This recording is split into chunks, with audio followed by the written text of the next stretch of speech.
এ জীবনে তোমারে যে পাইল তার জন্য আমার বড্ড আফসোস হয়। সে বুঝলো না এ জীবনে তোমারে না পাওয়ানের ব্যথাটা কেমন হয়। সে জানলই না। সে জানলো না মধ্যরাতে তোমার কথা মনে করে রাতের আকাশের চাঁদের সাথে এক শলা সিগারেট হাতে নিয়ে নীরবে কথা বলার যন্ত্রণাটা কেমন হয়। সে জানলো না। সে জানলো না ভাত খাওয়ানোর সময় ভাত খাদ্য নালীতে আটকানোর নিদারুণ যন্ত্রণাটা কেমন হয়।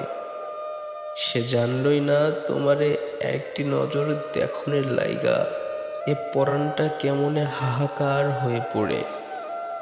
সে জানলো না মাটির দেহ পাথর হওয়ানের বেদনাটা কেমন হয়। সে জানলই না। তবে তোমার যে পাইল সে তোমারে পাইল ঠিকই, তবে তোমারে পেয়ে হারানোর ব্যথাটা সে পাইল না। তবে তুমি আমারে ছেড়ে সুখী হইলা ঠিকই, তবে আমারে এক আকাশ দুঃখ দিয়েই তবে সুখী হইলা। আচ্ছা, তুমি যদি আমার হতে তবে কি এতই ক্ষতির সম্মুখীন হতে? হয়তো হতে, কারণ তোমারে পাইয়া গেলে আমি শালার এমন ভালোবাসার কষ্ট দিতাম যা তুমি হয়তো সহ্য করতে পারতে না। আরেকটা কারণও হয়তো আছে। তোমার মনে আছে যখন তোমার সাথে কথা বলতাম তোমার চোখে চোখ রাখতে পারতাম না, আমি বোকা বোকা কথা বলতাম। ওই যে তুমি না ছিলে যে আমার কথার ভুল ধরতে, আমার দাঁড়িয়ে থাকার ভুল ধরতে, আবার আমি বিরাট বিরাট পাগলামি করে বসতাম।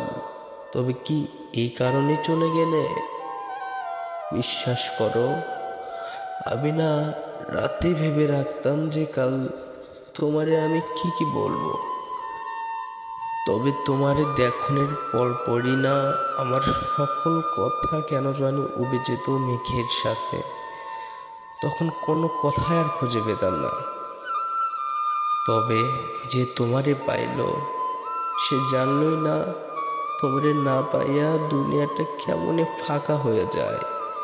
সে বিরহ চিনল না, প্রেমের দুঃখ কেমন তা বুঝল না। সে বুঝলই না একটা ছারকার হয়ে যাও জীবন টানতে কেমন লাগে। সে সব ঠিকই পাইল, তোমারে হারাইয়া শক্ত হইল না।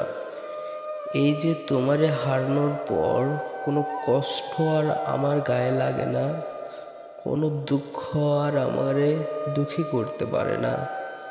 তবে সে ঠিকই পাইল, আমার মতো অর্ধ মানব হতে পারল না।